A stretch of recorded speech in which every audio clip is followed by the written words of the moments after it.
Hello, and welcome on into another episode of the Whiskey Crusaders. I'm Will. I'm Sarah. No, I'm Matt. Today we're going to be talking about Teacher's Highland Cream, a blended Scotch. Social distancing style. Yeah. Don't forget to hit that like and subscribe button. All right, Matt, what do you got for us? Let us know about this. Teacher's Highland Cream. Teacher's was founded in 1830, which by William Teacher when he began selling whiskey out of his wife's grocery shop. Smart guy. In 1832, and then in 1856, he opened his own dram shop when he got a license. He died in 1876, and his sons took over, and he moved the shop to St. Enoch Square until that location closed in 91. So that's a long-ass time at the same place. After like 25 years, that's a long time. Yeah. All right. So they opened up the Ardmore distillery just to make this blend. Like that's the only reason. And they opened that in 1898. And then eventually it came to the U.S. after Prohibition. And they also bought the Glendronach in 1960. And they opened a blending and bottling line in Glasgow in 1962. Now for Teacher's itself, Highland Cream, it's just because it's an old name because it's supposed to be a creamy, rich Scotch, even though there's obviously no cream in here. It's blended Scotch, which obviously is, malt and unmalted barley, or malt and grain whiskey in here. And it's 43%. This has a high amount of Ardmore in it because that is the base for it. And it is 45% of this whiskey is actually single malts. And it's 30 different single malts that make it up. There's most whiskeys are only 20 to 30% malt. Like I said, this one's 45. Its nickname is the Light of Scotland, which is kind of cool. They put this, the Edinburgh symbol on there, which I guess I can spread that up to the glass so you can see that. It's kind of a cool thing that they do there. Nice. The Scottish thistle. All right, so the name for actual Teachers wasn't registered until 1884.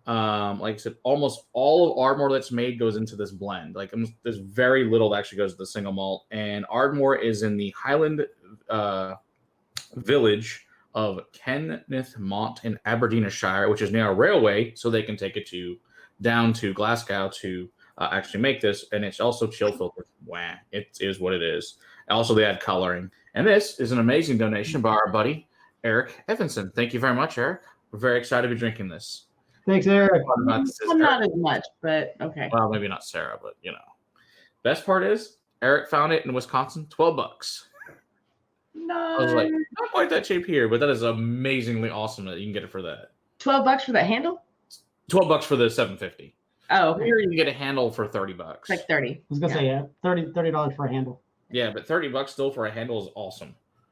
Can't beat that. All right, so let's go into this bad boy. If I have to. What do you smell? This is a peated Scotch. It's very lightly peated, though. It's very lightly peated, and but it's right off the bat, you are going to get that peat. Yeah. The funny part is that on the bottle it says high in peated malt. Which for a blend, it is much more peated than pretty much I can think of any other blended Scotch I can think of. Yeah. It smells really good, though. It's not the medicinal peat. No. It doesn't come off as the same as like your Isla. For Rolling me, style. punchy in the face smells like Band-Aid peat. Yeah. I mean, it's definitely there and there's definitely peat, but it's not like, for me, punchy in the face. Yeah. Now, it doesn't mean I can get past that smell and smell anything else. So beyond that, I'm getting a lot of rich caramel and butterscotch, some vanilla films in there, a lot of. Yeah, I'm getting some of the grain. I'm getting some of the. I get a little metallic kind of note in there, so I'm going to kind of attribute that to some of the grain whiskey that's going in. For sure. But yeah, the good news about this peat is it's Highland peat, which means it's all former forest peat, not moss peat like Isla peat is. Right, yeah. And there were a couple of like the Highland Park type that I enjoyed. Yeah, the heather peat. Yeah. Not overly. But you can tell there's more malt in this because there's way more malt on the nose than there is in most blends. Like you said, you usually get that metallic note, which is very dialed down, the metallic note. But it's also got a lot of like honey, citrus. It's got some ashy and smoked meats in it. Some buttered toast. It is buttery. Some red apples, kind of floral. A little chocolate and vanilla. Some crushed peanut shells. Nutmeg, almond shavings. I think it smells great. Like I said, especially if you can get this for $12, that is freaking amazing. I mean, really and truly, that's a really complex for the price. Yeah. The nose isn't offensive for a not peat drinker. I really like that. Mm. That's really tasty. Oh, I really like that a lot. Peaty and floral. A little smoke. It's like a long put out campfire. A little meaty, lemon tarts. Like a strawberry filling. It is creamy. I mean, so the Highland cream makes sense from that. It is a very creamy whiskey for the pro. You know, a little black pepper, a little salty. Oh, cream corn. That's the grain note, and this is like a cream corn note. And it's got some vanilla and honey in the finish. This is really good. I really like this. If the peat wasn't there, I'd really enjoy it.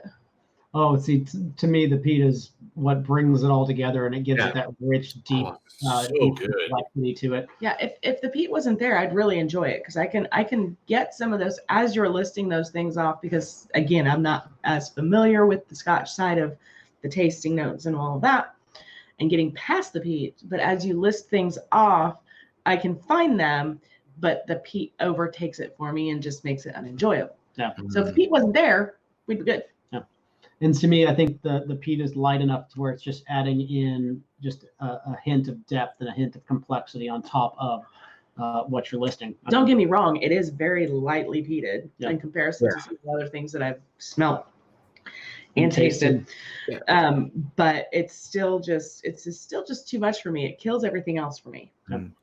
Apparently, back in the day, they were saying this thing used to be a lot more peat. In fact, so this is actually a dialed down peat version, which apparently made compared to what it used to be. I'd love to get a hold of some older bottlings of this and just to compare. I think it'd be fun. If anybody knows when it is, we'd love to try it and be a great comparison.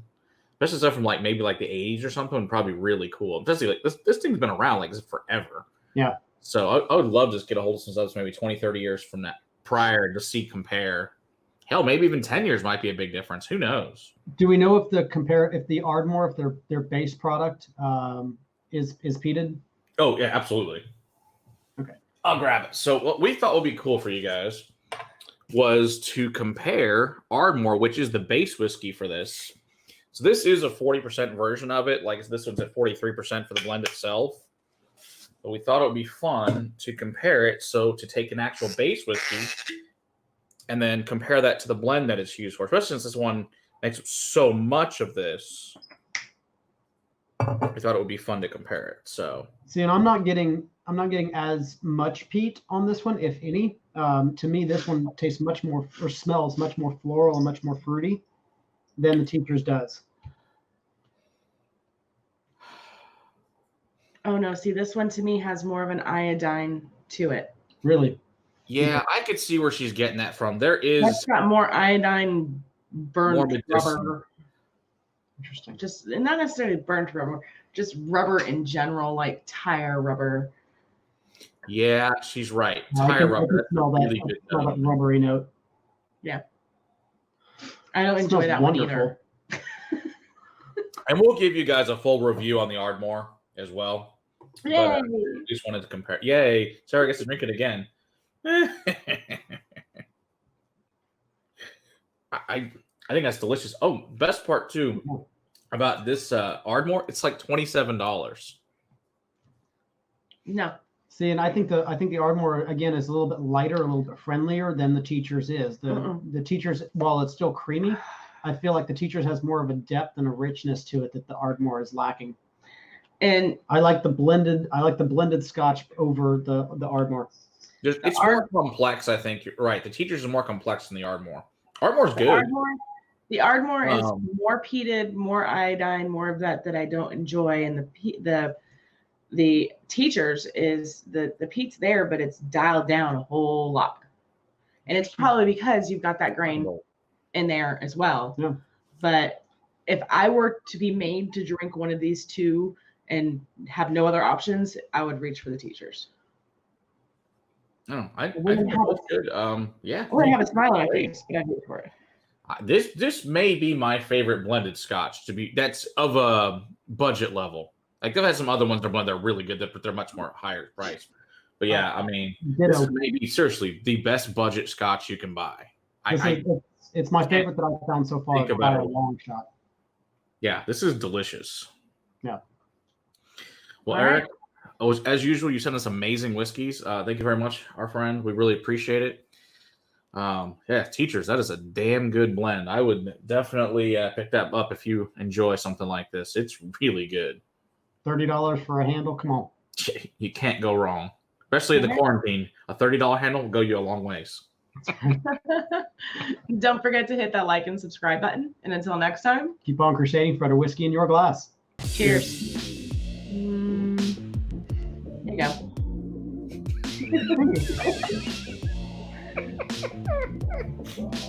Stand.